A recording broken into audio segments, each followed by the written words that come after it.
Praise the Lord. എല്ലാ പ്രിയപ്പെട്ടവർക്കും യേശു കർത്താവിന്റെ നാമത്തിൽ സ്നേഹവന്ദനം. പ്രിയപ്പെട്ടവരെ, നമ്മുടെ കേരള സുവിശേഷ യാത്ര ഇപ്പോൾ എത്തി നിൽക്കുന്നത് ഇടുക്കി ജില്ലയിലാണ്. ഇന്ന് 11ാമത്തെ ദിവസമാണ്. അപ്പൊ നമ്മൾ ഇടുക്കി, കുട്ടിക്കാനം, മേമല ഭാഗങ്ങളിലൊക്കെ പരിശോധന നടത്തി ഏലപ്പാറയിൽ എത്തിയപ്പോൾ ഏലപ്പാറയിലെ ഞങ്ങളെ കർത്താവിന്റെ ദാസൻ പാസ്റ്റർ ജോൺ സാമുവൽ അദ്ദേഹം ഞങ്ങളെ സ്വീകരിക്കുകയും വളരെ മനോഹരമായ ഒരു പരിശോധന ഏലപ്പാറ ജംഗ്ഷനിൽ നടത്തുകയും ചെയ്തു. അതിനുശേഷം ഞങ്ങളൊക്കെ അല്പം ഒന്ന് വിശ്രമിക്കാനായിട്ട് ഞങ്ങൾ ഏലപ്പാറയിൽ നിന്ന് അകത്തേക്കുള്ള ഒരു പ്രദേശത്തേക്ക് ഞങ്ങൾ കടന്നു വന്നു. ആ പ്രദേശം എന്ന് പറയുമ്പോൾ ഏലപ്പാറയിൽ നിന്ന് കുറച്ചകത്തോട്ട് കോഴിക്കാനം എന്ന് പറയുന്ന ഒരു സ്ഥലത്താണ് ഞങ്ങൾ ഇപ്പോൾ ഉള്ളത്. ആക്ച്വലി ഇവിടെ ഞങ്ങൾ റെസ്റ്റ് എടുക്കാനായിട്ടൊരു സഭയിൽ, ഒരു സഭാഹോളാണ് ഞങ്ങൾക്ക് തുറന്നു കിട്ടിയത്. അപ്പൊ ഇവിടെ ഈ സഭയിൽ വന്നപ്പോഴാണ് ഞങ്ങൾ വളരെ അതിശയിപ്പിക്കുന്ന ഒരു സാക്ഷ്യം കേൾക്കുവാനിടയായി. അതിശയിപ്പിക്കുന്ന ഒരു സാക്ഷ്യം എന്ന് പറയുമ്പോൾ, ഞങ്ങൾ വരുന്ന വഴി ഞങ്ങളെ കൂടെ വന്ന ദേവദാസൻ ഒരു ക്ഷേത്രം ഞങ്ങളെ ചൂണ്ടിക്കാണിച്ചു. വഴിയിലുള്ള ഒരു ചെറിയ ക്ഷേത്രം ഞങ്ങളെ ചൂണ്ടിക്കാണിച്ചു. എന്നിട്ട് അദ്ദേഹം പറഞ്ഞു, ഈ ക്ഷേത്രം, ആ ക്ഷേത്രത്തിലെ പ്രതിഷ്ഠ അവിടെ സ്ഥാപിക്കുകയും ആ ക്ഷേത്രത്തിൽ പൂജാരിയായിട്ട് ഇവിടെ വർഷങ്ങളായി തുടരുകയും ചെയ്തിരുന്ന ഒരു മനുഷ്യൻ. ആ സമയത്ത് ആ പ്രദേശത്തോട്ട് സുവിശേഷമൊന്നും കടന്നു ചെല്ലാൻ പാടില്ല എന്ന് വിലക്കിയ ഒരു മനുഷ്യൻ ഉണ്ടായിരുന്നു. ആ പൂജാരിയാണ് ശശി രാഘവൻ എന്ന് പറയുന്ന ഒരു മനുഷ്യൻ. പക്ഷെ വളരെ അത്ഭുതകരമായ ഒരു കാര്യം പറയട്ടെ, ആ ശശി രാഘവൻ എന്ന മനുഷ്യനാണ് ഇന്ന് ഈ ദൈവസഭയുടെ ശുശ്രൂഷകനായിരിക്കുന്ന ബഹുമാന്യ കർത്താവിന്റെ ദാസൻ പാസ്റ്റർ ശശി രാഘവൻ പാസ്റ്ററായിട്ട് നമ്മുടെ മുമ്പിലിരിക്കുന്നു. സ്തോത്രം. അപ്പൊ അതൊരു ഭയങ്കര അത്ഭുതമാണ്. കാരണം എങ്ങനെയാണ് അങ്ങനെ ഒരു പശ്ചാത്തലത്തിൽ നിന്ന് ദീർഘമായ വർഷം ഇവിടെ തന്നെ ഒരു ശുശ്രൂഷകനായി നിന്ന് ഇവിടെ തന്നെ ആത്മാക്കളെ നേടി നിലനിൽക്കുന്ന വളരെ നല്ല സാക്ഷ്യത്തോടുകൂടെ കർത്താവിന്റെ വേല ചെയ്യുന്ന ഒരു ദേവദാസൻ എന്ന നിലയിൽ അദ്ദേഹത്തിന്റെ അനുഭവം ഒന്ന് കേട്ടാൽ കൊള്ളാമെന്ന് എനിക്ക് ആഗ്രഹം തോന്നി. അപ്പൊ ഞാൻ ചിന്തിച്ചു, ഞാൻ മാത്രം കേട്ടാൽ പോരല്ലോ, നിങ്ങളും കൂടി കേൾക്കണം എന്നുള്ളത് കൊണ്ടാണ് ഒരല്പസമയം കർത്താവിന്റെ ദാസനുമായിട്ട് നമുക്ക് ആ അനുഭവം ഒന്ന് പങ്കിടാം. പാസ്റ്റർ പ്രേസു, പാസ്റ്റർ ഇവിടെ അടുത്തൊരു ക്ഷേത്രത്തിലെ പൂജാരിയായിരുന്നു ദേവദാസൻ ഞങ്ങളോട് വന്നു. അപ്പം ആ പൂജാരി ആയിരുന്ന കാലത്ത് നിന്ന് ഇന്ന് ഇപ്പൊ എത്ര വർഷമായി ശുശ്രൂഷ? 36 വർഷമായി ഒരു പാസ്റ്റർ എന്ന നിലയിൽ, ശുശ്രൂഷകൻ എന്ന നിലയിൽ ഇരിക്കുമ്പോൾ എങ്ങനെയാണ് ആ ഒരു കാലത്തൊരു പൂജാരിയായി, അല്ലെങ്കിൽ ഇവിടെ ഒരു അമ്പലം സ്ഥാപിച്ചു, ആ രീതിയിലുള്ള കാര്യങ്ങൾ അവിടെ നിന്ന് എങ്ങനെയാണ് ക്രിസ്തുവിലേക്ക് എന്ന് ഒന്ന് പറയണം. എൻ്റെ 12 വയസ്സുള്ളപ്പോഴേ എൻ്റെ അച്ഛനും എൻ്റെ അച്ഛൻ്റെ ചേട്ടൻ മാധവൻ, എൻ്റെ അച്ഛൻ്റെ പേര് രാഘവൻ, അവരുടെ കൂടെ ചേർന്നിട്ട് അമ്പലമില്ലായിരുന്നു, ചെറിയ ഒരു കോഴിക്കോട് പോലെ ഒരു പണിത് കൊണ്ടുവന്നിട്ട് അതിനകത്തൊരു ചെറിയ വിളക്ക് കൊണ്ടുവന്നിട്ട് ചൊവ്വാഴ്ചയും വെള്ളിയാഴ്ച ഞാൻ അവിടെ കിടക്ക് എത്തിക്കുന്നത്. അന്ന് എനിക്ക് 12 വയസ്സാണ്. അപ്പൊ അങ്ങനെ ഇരുന്ന് കുറെ കാലങ്ങൾ കഴിഞ്ഞപ്പോഴത്തേക്ക് പിന്നെ അവിടെ ഒരു അമ്പലം പണിയുന്നുള്ള ആഗ്രഹം വന്നപ്പോഴത്തേക്ക് എൻ്റെ അച്ഛനും ഇവിടുത്തെ നാട്ടുകാർ മുഴുവൻ, എല്ലാവരും, ഇവിടുത്തെ ഉദ്യോഗസ്ഥന്മാര്, റൈറ്റർമാര്, കങ്കാണിമാര് എല്ലാവരും ചേർന്ന് കൊണ്ടാണ് അമ്പലം അവിടെ പണിയാൻ കയറിയത്. 1968-70 കാലഘട്ടത്തിലാണിത്. അമ്പലം പണിത് വിഗ്രഹങ്ങളെല്ലാം കൊണ്ടുവന്ന് വെച്ചു. ഇപ്പൊ എൻ്റെ അച്ഛനാണ് അവിടെ പൂജ നടത്തിക്കൊണ്ടിരിക്കുന്നത്. അച്ഛനില്ലെങ്കിൽ ഞാൻ പോകും. അങ്ങനെ എനിക്കൊരു 10-16 വയസ്സ് വരെ ഞാനായിരുന്നു പൂജയും കാര്യങ്ങളൊക്കെ ചെയ്ത്. പിന്നെ ഞങ്ങൾ പൂജാരി വെച്ച് അങ്ങനെ മുമ്പോട്ട് പോയി. പിന്നെ എൻ്റെ ജോലി എന്നു ചോദിച്ചാൽ എസ്റ്റേറ്റ് ജോലിക്ക് പോകും. കൂടുതലും ഞാൻ മദ്യപാനത്തിനടിമയായിരുന്നു. മദ്യപാനത്തിനടിമയായിരുന്നു. അതുപോലെ ചീട്ടുകളി, ഇങ്ങനെയുള്ള സ്വഭാവമായിരുന്നു എൻ്റെ ജീവിതത്തിൽ. അപ്പോഴേ എനിക്ക് എല്ലാവരും എനിക്ക് ഇഷ്ടമാണ്. പക്ഷെ എനിക്ക് ബന്ധുക്കോസാരെന്ന് പറയുന്നത് ഇഷ്ടമാണ്. ഞങ്ങൾ താമസിക്കുന്ന അയൽപക്കത്ത് ഇങ്ങനെ പാസ്റ്റർമാരൊക്കെ വരികയും അപ്പച്ചന്മാരൊക്കെ വന്ന് പ്രാർത്ഥിക്കുകയൊക്കെ ചെയ്യും. ഒരു പ്രാവശ്യം ബീട്രോദേശം എന്ന് പറയുന്നത് അപ്പച്ചൻ വന്ന് പ്രാർത്ഥിക്കാനായിട്ട് വന്നു, അവിടെ രോഗിക്ക് വേണ്ടി. അപ്പൊ ഞാൻ അമ്പലത്തിൽ പൂജയൊക്കെ കഴിഞ്ഞിട്ട് ചെറിയ സ്മോളൊക്കെ അടിച്ച് ആരിന്റെ ചുവട്ടിൽ വന്ന് അങ്ങനെ ഇരിക്കുമ്പോഴാണ് അപ്പച്ചൻ പ്രാർത്ഥനയും കഴിഞ്ഞിട്ട് ഇറങ്ങി വരുന്നത്. അപ്പൊ ഞാൻ ചോദിച്ച്, അപ്പൊ 76 വയസ്സുണ്ട് അപ്പച്ചന്, താൻ എവിടെ പോയി എന്ന് ഞാനിങ്ങനെ ചോദിച്ചു. അപ്പൊ എന്നോട് പറഞ്ഞു, മോനെ അവർക്ക് സുഖമില്ലെന്ന് പറഞ്ഞു, അതുകൊണ്ട് എന്നെ വിളിച്ച് ഞാൻ പ്രാർത്ഥിക്കാനായിട്ട് പോയതാ, അതുകൊണ്ട് മോൻ പറഞ്ഞതിന് ശേഷം ഞാൻ അങ്ങോട്ട് പോകാറില്ല, വിളിച്ചത് കൊണ്ട് പോയതാന്ന് പറഞ്ഞു. നേരത്തെ അദ്ദേഹത്തെ വിലക്കിയിട്ടുണ്ടോ? ഈ ഏരിയയിലോട്ടൊന്നും ഞാൻ വിലക്കിയിട്ടുണ്ട് വരരുതെന്ന് പറഞ്ഞിട്ടുണ്ട്. മേലാരും ഇവിടെ വരുന്ന പറഞ്ഞിരിക്കും. പക്ഷെ അവര് സുഖമില്ലാത്തത് അപ്പച്ചൻ സഭയിൽ പോകുന്നവരായതുകൊണ്ടാണ് അപ്പച്ചൻ പോയത്. ഏതായാലും കൊണ്ടും പ്രാർത്ഥന കഴിഞ്ഞപ്പോൾ തന്നെ ഇറങ്ങി താഴോട്ട് വരുമ്പോൾ ഞാൻ അവിടെ ഇരിക്കുകയായിരുന്നു. ഇച്ചിരി സ്മോളോ കഴിഞ്ഞ് ഇവിടെ ഞാൻ ചോദിച്ചത്, ഞാൻ അവിടെ പോയി ചോദിച്ചത് വളരെ അവർ വിളിച്ചിട്ട് പ്രാർത്ഥിക്കാൻ പറഞ്ഞു, സുഖമെന്ന് പറഞ്ഞു. പറഞ്ഞ് തീരുകയും ഇവരൊക്കെ അടി ആ പാഷ മർദ്ദിച്ചു. 76 വയസ്സുണ്ട് കൊച്ചിൽ. 76 വയസ്സുള്ള പീറ്റർ ഉപദേശി എന്ന് പറയുന്ന അദ്ദേഹം, എനിക്ക് തോന്നുന്നു പീറ്റർ ഉപദേശി അത്യാവശ്യം അറിയപ്പെടുന്ന ഒരു മനുഷ്യനാണ്. അല്ലേ? പുള്ളി പിന്നെ ഗ്ലോബൽ മിഷന്റെ അതെ അതെ അതെ പ്രാരംഭത്തില് അവരൊക്കെ ആയിരുന്നു. അപ്പൊ അദ്ദേഹത്തെ മർദ്ദിച്ചു, അദ്ദേഹത്തെ ഉപദ്രവിച്ചു, അടിയെ കുറിച്ച് കഴിഞ്ഞപ്പോഴത്തേക്ക് ജനങ്ങളെല്ലാം കൂടി. ജനങ്ങൾ കൂടിയെങ്കിൽ അപ്പച്ചന്റെ സപ്പോർട്ട് ആരുമില്ലായിരുന്നു, സപ്പോർട്ട്. അപ്പോ ആരാണ്ട് ചെന്ന് അമ്മച്ചി വിളിച്ചിട്ട് വന്നു, അപ്പച്ചന്റെ ഭാര്യ. അമ്മച്ചി അവിടുന്ന് കരയ്ക്ക് പോയി ഓടി വന്നിട്ട് എന്റെ കയ്യെ കയറിപ്പെടുത്തി, ദശുമോനെ അപ്പച്ചനെ തല്ലിയോ, ഒരു പപ്പായ്ക്കൊന്നും പ്രായമില്ലേ, മോൻ ശരീരം ശരിയായോ, മോശമായി പോയില്ലേ, സാരമില്ല, ഞങ്ങൾ പോയി അവിടെ പ്രാർത്ഥിച്ചില്ലെങ്കിൽ ദൈവം ഞങ്ങളെ ശിക്ഷിക്കും, പോയി പ്രാർത്ഥിച്ചാൽ നിങ്ങൾ ശിക്ഷിക്കും, ഞങ്ങൾ എന്ത് ചെയ്യാൻ, ഞങ്ങളുടെ ജോലി. അത് കൊള്ളാം, അതൊരു ഭയങ്കര പോയിന്റ് ആണ് ദേവദാസ് പറഞ്ഞത്. ഞങ്ങള് പോയി പ്രാർത്ഥിച്ചില്ലെങ്കിൽ ദൈവം ഞങ്ങളെ ശിക്ഷിക്കും, പോയി പ്രാർത്ഥിച്ചാൽ നിങ്ങൾ നാട്ടുകാരെ ശിക്ഷിക്കും, ഞങ്ങൾ എന്ത് ചെയ്യും. അത് വളരെ നല്ലൊരു വാക്കായിരുന്നു. ഓക്കെ, എന്നിട്ട് പക്ഷേ അടി കൊടുത്തു കഴിഞ്ഞപ്പോൾ മുതൽ എന്റെ കയ്യിൽ നിന്ന് സിഗരറ്റ് തളിത്തില്ല.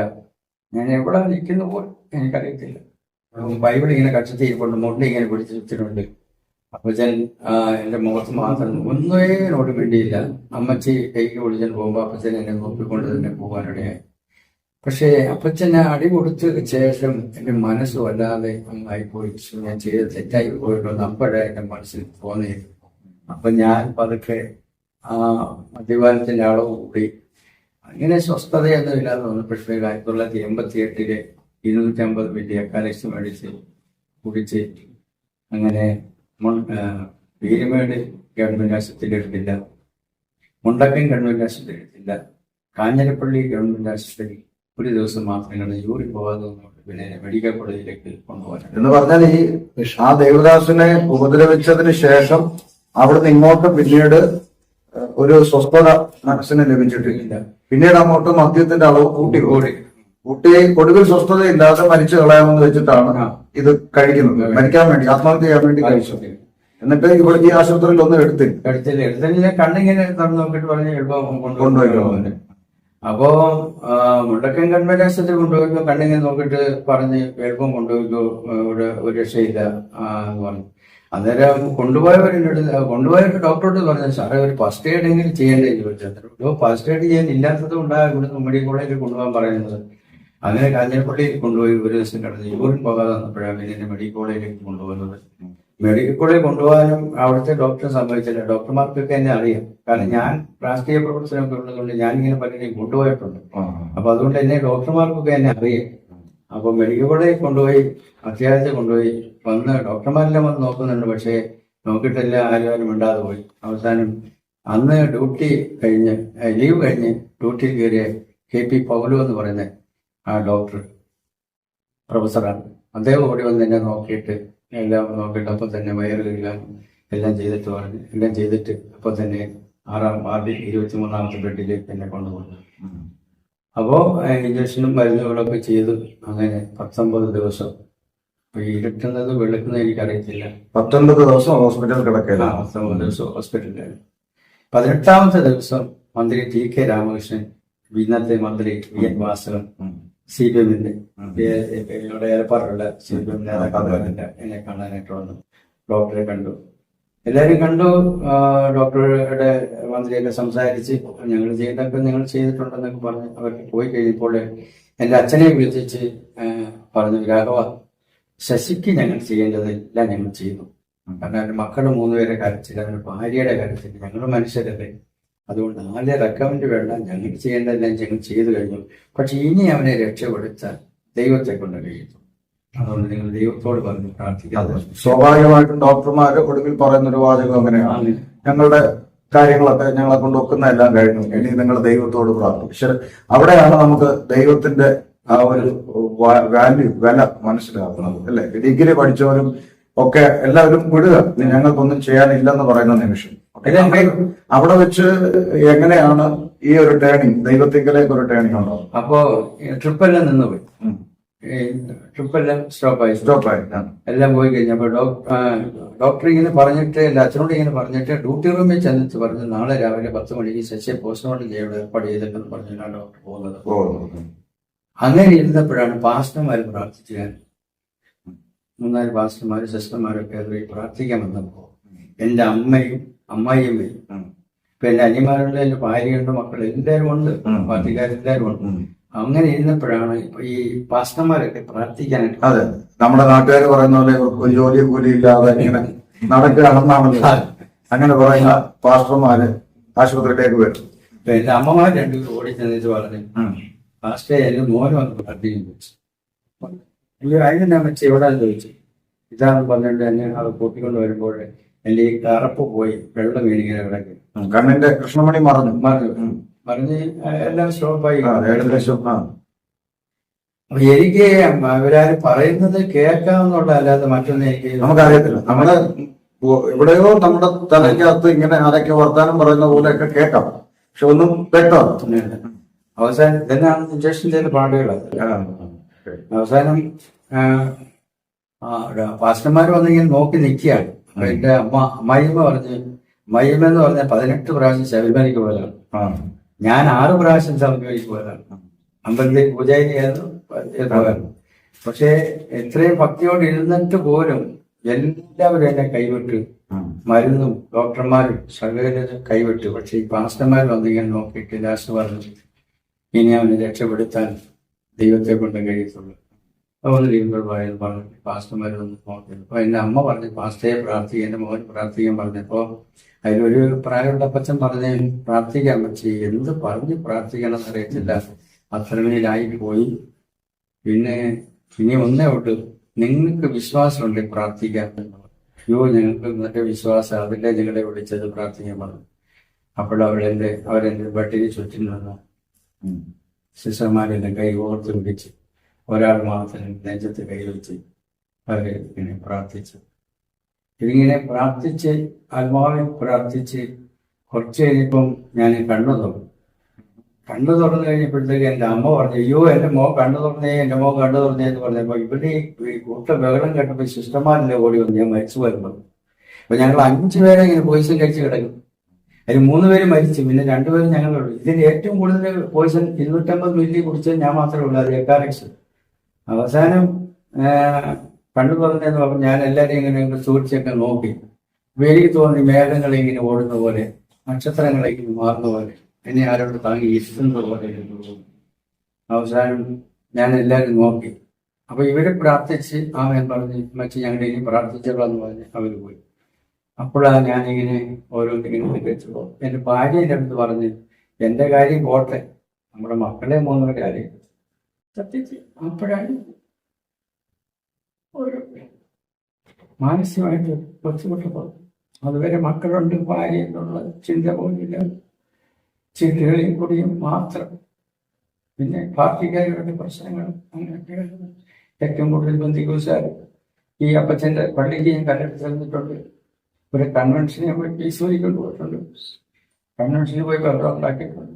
ഇങ്ങനെ ഒരുപാട് കാര്യങ്ങളൊക്കെ ചെയ്തു. പക്ഷേ ഒരു കാര്യം വ്യക്തമായിരുന്നു, എന്നെ എന്റെ കർത്താവ് സ്നേഹിച്ചു.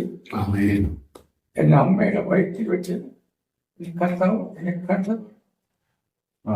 അവസാനം ഞാന് എല്ലാം ഇങ്ങനെ ഓർത്ത്, അപ്പൊ ഞാന് പ്രാർത്ഥിക്കാൻ അറിയത്തില്ലെങ്കിലും ഞാൻ ഇങ്ങനെ പറഞ്ഞു, യേശുവേ കർത്താവേ, എനിക്കൊരു ജീവൻ തന്നാൽ മരിക്കുന്നത് വരെ മാത്രം, അതുകൊണ്ട് എന്റെ കുറവുകളെല്ലാം ക്ഷമിക്കണം എന്ന് പറഞ്ഞ് പ്രാർത്ഥിച്ചു.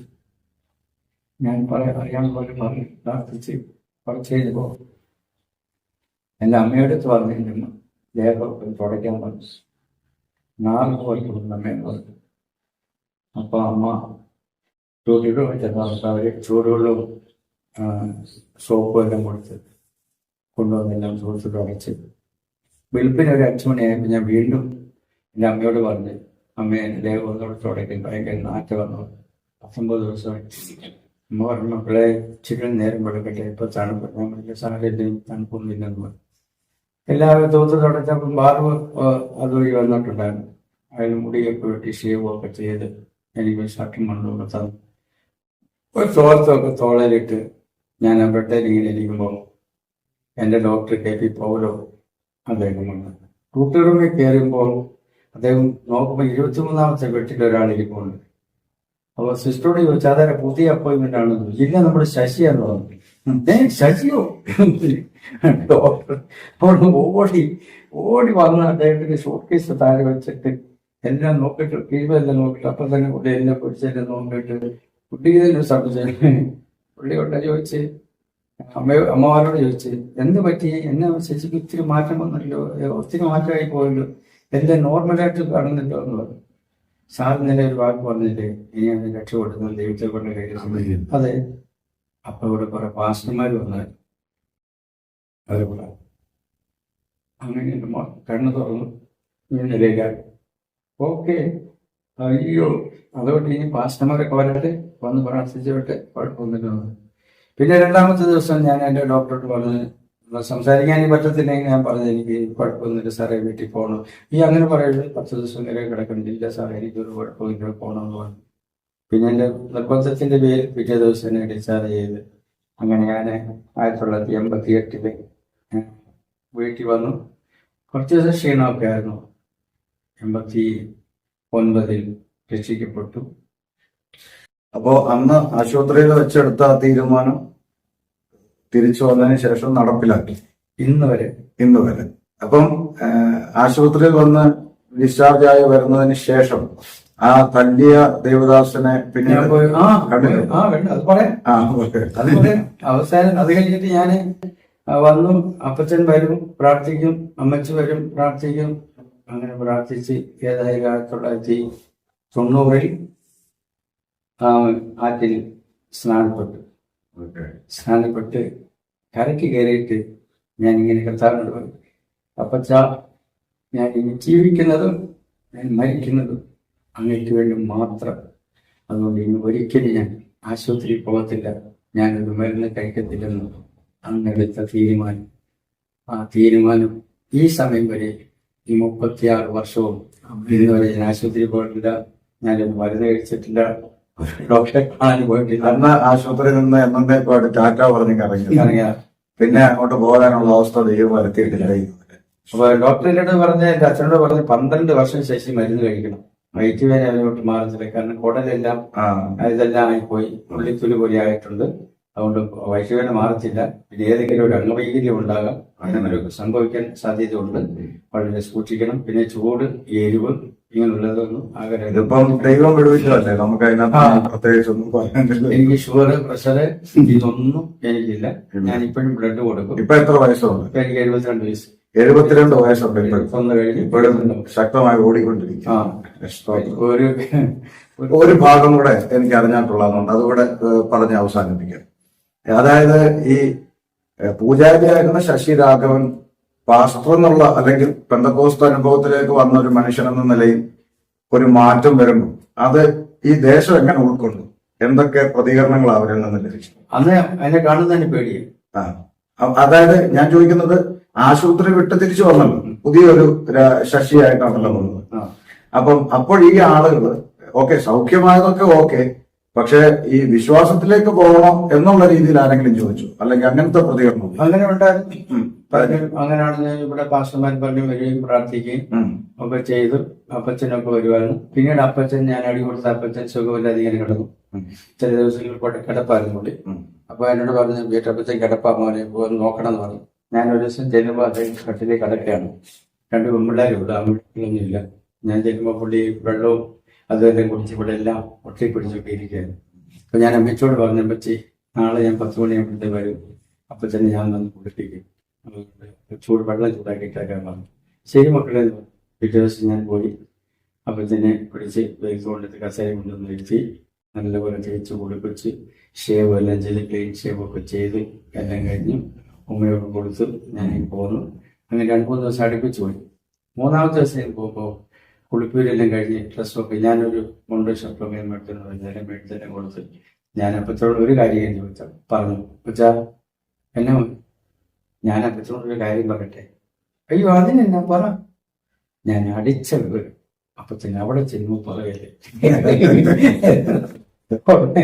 അപ്പൊ തന്നെ പറഞ്ഞിട്ട് അപ്പൊ തന്നെ ഭയങ്കരമായിട്ട് ചിരിച്ചു. ഞാൻ ചിരിച്ചല്ല, അപ്പൊ തന്നെ ചിരിക്കും. മോന്റെ വാക്ക് കേട്ട് ഞാൻ ചിരിച്ചു പോയത്. അന്ന് മോൻ അറിയാത്തത് കൊണ്ട് ചെയ്തു, ഇന്ന് അറിഞ്ഞു, ഇനിയും ചെയ്യരുത്. പള്ളിക്കാരുടെ അടുത്തെറിയുക, കൺവെൻഷൻ എന്നെ തല്ലുക, ചീത്ത വിളിക്കുക, ഇതൊക്കെയാണ്. പക്ഷെ ഇനി ഇത് ചെയ്യും പാടില്ല. ഇനി ഈ ദൈവത്തിന്റെ ഭാഗത്തായിരിക്കും. നമ്മൾ ഒരിക്കലും അതുണ്ടാകത്തില്ല. പ്രചാരം അന്നെടുത്ത തീരുമാനം ഈ 36 വയസ്സ് വരെ, ഈ 36ാമത്തെ വർഷം വിശ്വാസത്തിൽ 36 വയസ്സ് ആയി ഇന്ന് ഇത്രയും. അപ്പോ ഈ പാർട്ടി പ്രവർത്തനവും കള്ളുകുടിയും ചീട്ടുകളിയും ഒക്കെ ആയിട്ട് നടന്ന ഇതേ ഗ്രാമത്തിൽ യേശു ക്രിസ്തുവിനെ പ്രസംഗിച്ചു, ഇതേ കവലകളിലെല്ലാം അല്ലെ? പരിസരത്തിന് പോകാൻ, പരിശോധത്തിനായി പലയിടത്തും ഞാൻ പോകുന്നു. ഇവിടെ എല്ലാം പ്രസംഗിച്ചു. ഏലപ്പാറ ടൗണിൽ ശശി രാഘവനെ അറിയാവുന്ന ആളുകളൊക്കെ ഇത് കാണുമ്പോൾ ഒത്തിരി പേര് ചോദിച്ചു, മോനെ കുറിച്ച് ഞങ്ങൾക്ക് വളരെ അഭിമാനമാണ്. മോൻ ഒരു കാര്യം, ഒന്നുകിൽ ആ പേര് കൂടെ മാറ്റണം. ഞാൻ പറഞ്ഞു, ഞാൻ പേര് മാറ്റാം, ആന്റണിന്നോ കുഞ്ഞപ്പന്നോ കറിയാച്ചനോ ആദ്യമോ ആരെങ്കിലും. പക്ഷെ ഈ കറിയാച്ചൻ, കുഞ്ഞപ്പൻ ഇങ്ങനെയുള്ള വ്യക്തികളൊക്കെ ആയിട്ട് ഞങ്ങൾ കുടിക്കാൻ പോയിട്ടുണ്ട്. ചില അപ്പച്ചന്മാരുടെ കൂടെ പോകുമ്പോ ചാരാക്കടയിൽ കയറിയിട്ട് പറയും, വേറെ എന്താ 2 എണ്ണം വഴി ഒന്ന് വെച്ചേക്കാം. ഞാൻ ഓർത്ത് എന്താണ് ഈ വെഞ്ചരിക്കുക എന്ന് പറയുന്നത്. അപ്പൊ ശശിക്കോ, ശശിക്ക് എങ്ങനെയാന്ന് എനിക്കറിയത്തി. എന്റേത് അപ്പൊ 8 വെഞ്ചരിച്ചു. അപ്പോഴാണ് അറിയുന്നത് അതിനകത്ത് ഇച്ചിരി കോള ഒഴിക്കും, 8 കോള ഒഴിച്ചു. അതാണ് പറയുന്നത്. അപ്പൊ ഞാൻ പറഞ്ഞ അങ്ങനെ ഉള്ളവരുടെ കൂടെ ഞാൻ പോയിട്ടുണ്ടായിരുന്നു. അപ്പൊ ഞാൻ പേര് മാറിയിട്ട് കാര്യമില്ല. ഈ ശശി രാഘവൻ എന്തുകൊണ്ട് യേശുവിനെ പ്രസംഗിക്കുന്നു, അതാണ് എന്നോടും പല ആളുകളും, പ്രത്യേകിച്ച് എന്റെ ബാക്ക്ഗ്രൗണ്ടിലുള്ളവർ ചോദിക്കും, നീ അങ്ങനെ പോയി പൊക്കോ, പക്ഷെ നിന്റെ പേരെന്താ നീ മാറ്റാത്തത് എന്നൊക്കെ അകത്തും പുറത്തും ഉള്ളവരൊക്കെ ചോദിക്കാറുണ്ട്. അപ്പൊ ഞാൻ അവരോട് പറയുന്നത്, നമ്മുടെ കർത്താവായ യേശു ക്രിസ്തു ആരുടെയും പേര് മാറ്റാനോ മതം മാറ്റാനോ സർട്ടിഫിക്കറ്റ് തിരുത്താനോ ഒന്നും അല്ല ഇവിടെ വന്നത്. പേര് മാറുന്നതിലോ മതം മാറുന്നതിലോ സർട്ടിഫിക്കറ്റ് തിരുത്തുന്നതിലോ അല്ല കാര്യം, ജീവനുള്ള ദൈവത്തെ അറിയുക എന്നുള്ളതാണ്. അപ്പൊ അത്രേ ഉള്ളൂ. അപ്പം ഇത് നമ്മുടെ ഒരു സാക്ഷ്യമാണ്. നമ്മുടെ പേര് കേൾക്കുമ്പോഴാണല്ലോ ആളുകൾക്ക് അതെന്താ ഇയാൾ യേശുവിന്റെ പുറകെ പോയതെന്ന് ചോദിക്കാനും അത് അറിയാനും ഉള്ള ഒരു ക്യൂരിയോസിറ്റി ഉണ്ടാകുന്നു. അപ്പം അതുകൊണ്ട് അപ്പൊ അങ്ങനെ ഈ സ്ഥലങ്ങളിലെല്ലാം ദൈവദാസൻ കർത്താവിനെ പ്രസംഗിക്കണം. ഈ പ്രദേശങ്ങളിലെല്ലാം പരിശോധന പോകുന്നു. പരിശോധന പോകുമ്പോൾ അന്ന് ഞാൻ ശശി, അത് കഴിഞ്ഞ് പിന്നെ രാഘവൻ, എന്റെ അച്ഛന്റെ പേര് ശശി രാഘവൻ എന്നുള്ള പേര് പിന്നീടാണ് വന്നത്. പക്ഷെ എന്റെ അച്ഛൻ മരിക്കുമ്പോ പറഞ്ഞു, എന്റെ മോൻ വിശ്വസ്തനാണ്, അവന്റെ മാർഗം ശരിയാണ്. എന്റെ അച്ഛൻ വന്ന ഒരാഴ്ച പ്രാർത്ഥനയ്ക്ക് മരിക്കുന്നതിന് മുമ്പ് തിരുത്തി പറഞ്ഞു, എന്റെ മോൻ തെരഞ്ഞെടുത്ത മാർഗം ശരിയാണ്. എന്റെ അച്ഛൻ ഒരാഴ്ച ആരാധിക്ക് വന്നു. എന്റെ അമ്മ വിശ്വാസത്തിൽ വന്നു. അമ്മയെ വിശ്വാസം ഈ ആലയത്തിൽ വെച്ച് തന്നെയാണ് കാര്യങ്ങളൊക്കെ നടത്തി എന്റെ അമ്മ അടക്കം. അമ്മ സ്നാനപ്പെട്ടത് ഇവിടെയാണ്, ചാക്കോസാർ സ്നാനപ്പെടുത്തി എന്റെ അമ്മയെല്ലാം കൂടെ വിശ്വാസത്തിൽ. ഇപ്പൊ ഇവിടെ ഒരു മനോഹരമായ സഭാഹോള് ഞാൻ കാണുന്നു. പിന്നെ ഇവിടെ അപ്പുറത്തൊരു പ്രായമുള്ളവർക്കായിട്ട് ഒരു ബിൽഡിംഗ്, അമ്മച്ചിമാർക്ക് വേണ്ടി, പ്രായമുള്ള അമ്മച്ചിമാർക്ക് 10 പേരെങ്കിലും അമ്മച്ചിമാർക്ക് വേണ്ടിയിട്ടാണ് ഞാൻ അവിടെ എത്താം. അപ്പൊ അങ്ങനെയുള്ള ആരും ഇല്ലാത്തവരെ കൊണ്ടുവന്ന് താമസിപ്പിക്കാനാണ്. അങ്ങനെ അത് ഓർപ്പണേജ് അല്ല, വൃദ്ധസദനമല്ല, അഗതി മന്ദിരമല്ല, അല്ല. പക്ഷെ എന്റെ അമ്മ എന്റെ കൂടെ എങ്ങനെ, അതുപോലെ മൈ മദർ ഹൗസ്, അങ്ങനെ അതാണ് എന്റെ ലക്ഷ്യം. അപ്പൊ അങ്ങനെ ആരെങ്കിലും വന്നിട്ടുണ്ടോ? പള്ളി ചോദിച്ചിട്ടുണ്ട്, പക്ഷെ നമ്മൾ ഉദ്ഘാടനം നടത്തിയിട്ടില്ല. നടത്തുമ്പോ ദേവദാസിനെ വിളിക്കാം. നമുക്ക് ദൈവമക്കളെ അറിയിക്കാം. നമുക്ക് അങ്ങനെയുള്ള നല്ല അമ്മമാരെ, പ്രാർത്ഥിക്കുന്ന അമ്മമാരെ നമുക്ക് ഇവിടെ കൊണ്ടാക്കാം. ഒറ്റ അടുപ്പേ, അവർക്ക് വേറെ അടുപ്പ്, നമുക്ക് വേറെ അടുപ്പില്ല. ഒറ്റ അടുപ്പിൽ കഞ്ഞി വെക്കുക, എല്ലാവരും ഒരേപോലെ കൊടുക്കുക, വസ്ത്രം കൊടുക്കുക, ഡെയിലി അവരെ കുളിപ്പിക്കുക. അങ്ങനെയുള്ള സഹോദരിമാർ നമ്മുടെ സഭയിലുണ്ട്, ചെയ്തോളൂ. സഹോദരിമാര് കാര്യങ്ങളൊക്കെ ചെയ്തോളൂ. അതുകൊണ്ട് അമ്മച്ചിമാർക്ക് വേണ്ടി മാത്രം തൽക്കാലം 10 പേര്, 4 കട്ടില്, തലാണി എല്ലാം റെഡി ആയിട്ടുണ്ട്. ദൈവം അതിന്റെ വഴികളെല്ലാം തുറക്കട്ടെ. നല്ല ആഗ്രഹങ്ങളെ നിവൃത്തീകരിക്കട്ടെ. നല്ല അമ്മമാരെ കിട്ടട്ടെ. അമ്മമാർക്ക് ഇവിടെ സ്വന്തം വീട് പോലെ കഴിയാൻ. ഇപ്പൊ ഈ പറഞ്ഞ പോലെ ഒരു പ്രത്യേക ആഹാരമില്ല, ഒരു അടുപ്പേ ഉള്ളൂ, എല്ലാവരും അതിൽ നിന്ന് കഴിക്കുക എന്നുള്ള കൺസെപ്റ്റാണ്. അത് ഭയങ്കര ഒരു നല്ല കാഴ്ചപ്പാടാണ്. പിന്നെ അമ്മമാരെ സംരക്ഷിക്കാനുള്ള സഹോദരിമാര് ഇവിടെ സഭയോടുള്ള ബന്ധത്തിൽ അവർ വില്ലിങ് ആണ്. അപ്പൊ അങ്ങനെയൊക്കെയുള്ള കാഴ്ചപ്പാടുകൾ ദൈവദാസന് കൊടുത്തു. ഇനി നമുക്ക് ഇവിടുത്തെ ഈ ചർച്ച് ഇതിന്റെ കാര്യങ്ങളൊക്കെ ഞാൻ നിങ്ങളെ ഒന്ന് കാണിക്കാം. അത് കഴിഞ്ഞ് നമുക്ക് ഈ വീഡിയോ അവസാനിപ്പിക്കാം. അപ്പോ ദൈവദാസനെ ഒരു മുൻകൂട്ടി പ്ലാനും തയ്യാറാക്കാതെ അല്ലെങ്കിൽ ഞങ്ങളുടെ ഒന്നും ബുദ്ധിയിലൊന്നും ചിന്തിക്കാതെ ദൈവത്തിന്റെ പരിശുദ്ധാത്മാവ് ഞങ്ങളെ ഇവിടെ വിശ്രമിക്കാൻ കൊണ്ടുവന്ന റൂട്ട് അങ്ങനെ ഇവിടെ കൊണ്ടുവന്നു. ഞങ്ങൾക്ക് ഇത്രയും അതിശയകരമായ നിലയിൽ ദൈവം നമുക്ക് ഒരു സാക്ഷ്യം കേൾക്കാനിടയായി. ഞാൻ വാസ്തവം പറഞ്ഞാൽ ഇത് കേട്ട എന്റെയും ഇത് കേൾക്കുന്നവരുടെ വിശ്വാസം ഒന്നുകൂടെ വർദ്ധിക്കാൻ, ഒരു രാത്രി ഒരു ദിവസം ഡ്യൂട്ടി കഴിഞ്ഞ് പോയ ഡോക്ടർ അടുത്ത ദിവസത്തെ ഡ്യൂട്ടിക്ക് വരുന്ന ആ ഒരു ദിവസത്തിനുള്ളിൽ, ആ 24 മണിക്കൂറിനുള്ളിൽ ദൈവം പ്രവർത്തിച്ച അത്ഭുതം, ഒറ്റ ദിവസം കൊണ്ട് ദൈവത്തിന് പ്രവർത്തിക്കാൻ കഴിഞ്ഞ വലിയ അത്ഭുതം. ഇന്നും അതാണ് നമ്മൾ സേവിക്കുന്ന, നമ്മൾ ആരാധിക്കുന്ന ദൈവം ജീവനുള്ള ദൈവമാണെന്ന് നമുക്ക് ഒന്നും കൂടെ പറയാം. ഞാൻ അങ്ങനത്തെ ഒരാളായിരുന്നെങ്കിൽ ഈ സ്ഥലവും ഇത് വേസ്റ്റ് ലാൻഡ്, ഇത് വേസ്റ്റ് ഭൂമിയാണ്. ഈ സ്ഥലം തന്ന ആളും അവരെല്ലാരും എന്നെ പറഞ്ഞു, അടാ അത് വേസ്റ്റ് അല്ലേ എന്ന് ചോദിച്ചു. ഞാൻ പറഞ്ഞു, ഞാനൊരു വേസ്റ്റ് ഇല്ലായിരുന്നു. അതെ, ഈ സ്ഥലം വേസ്റ്റാണ്. ഈ സ്ഥലത്തിനേക്കാളും വേസ്റ്റായിരുന്നു ഞാൻ. അതെ, ഒരു മനുഷ്യന്റെ വീട്ടിൽ കയറ്റാൻ പോലും കൊള്ളത്തില്ലെന്നെ. അതെ, ആ നിലയെ ജീവിച്ച എന്നെ ഈ നിലയിൽ കൊണ്ടുവന്നെങ്കിൽ ഈ ഫോട്ടോ കയ്യിലുണ്ട്. അതെ, അതെ, ഈ സ്ഥലത്തിന് ഫോട്ടോ കയ്യിലുണ്ട്. പഴയ ഈ അയൽവക്കക്കാരൊക്കെ പറഞ്ഞു ഇവൻ തീർക്കാനാണ് പറഞ്ഞു. അതെ, വേസ്റ്റ്. ഈ സ്ഥലത്ത് വന്ന് പണിയിപ്പിക്കുമ്പോ പക്ഷെ ഇപ്പൊ ഈ സ്ഥലം കണ്ട ആരും ഈ സ്ഥലം കൊതിച്ചു പോകും.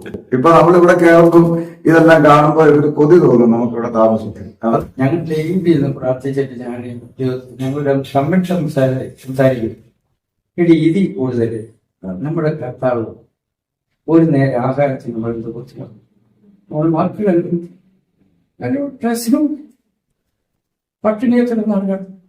ഇന്നത്തെ ചമ്പലത്തെ സാധിക്കില്ല. നമുക്ക് താമസിക്കുന്ന ഒരു വീട് തന്നു, നമ്മുടെ മക്കൾക്ക് വീട് കിട്ടിയില്ല. ഓടിക്കാനും നമുക്ക് സഞ്ചരിക്കാൻ ഒരു വണ്ടി കിട്ടിയില്ല.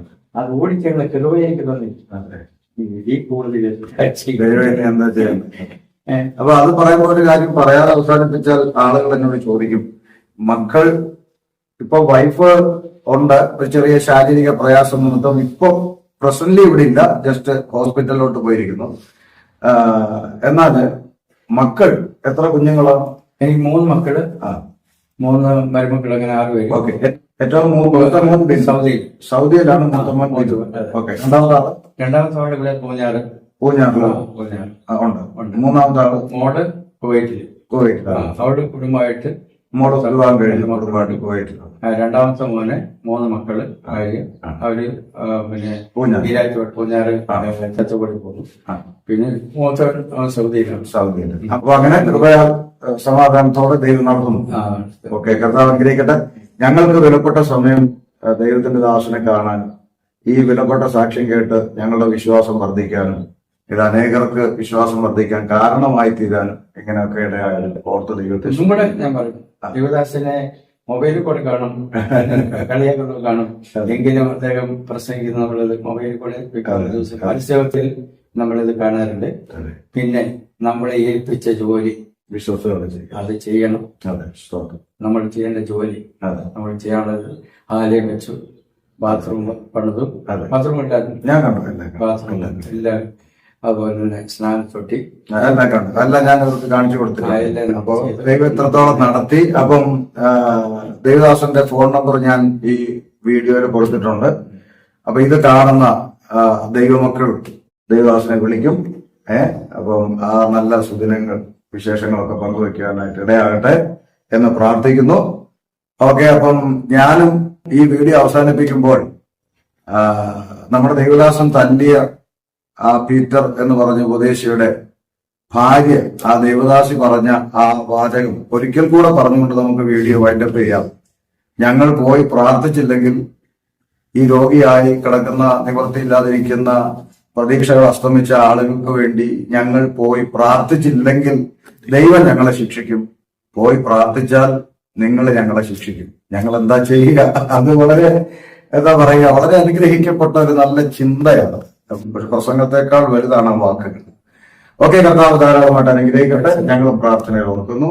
ഓക്കെ, നമുക്ക് അദ്ദേഹത്തിന്റെ സഭ ഒന്ന് കാണാം.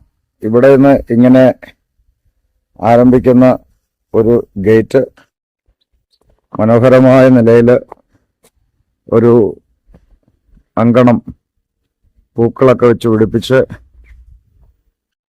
ഇവിടെ നല്ല ഒരു അത്തിമരമൊക്കെ ഉണ്ട്.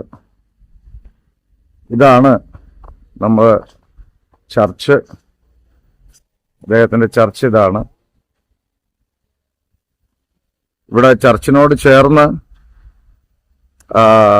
ഇവിടെ പാഴ്സണേജും അതുപോലെ തന്നെ പ്രായമായിട്ടുള്ള ആളുകൾക്ക് വിശ്രമിക്കാനൊക്കെ ആയിട്ട് ഇവിടെ ഒരു ചെറിയ ഒരു സാഹചര്യം ചെയ്തിട്ടുണ്ട്. പോരാത്തതിന് ഇവിടെ ഒരു സ്നാനക്കുളമുണ്ട്. ഇവിടെയാണ് സ്നാനം നടക്കുന്നത്.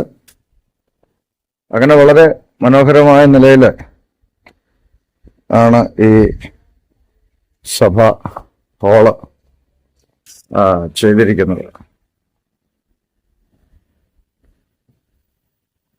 വളരെ മനോഹരമായിട്ടാണ് സഭ ഹാള് ചെയ്തിരിക്കുന്നത്. ദൈവത്തിന് സ്തോത്രം.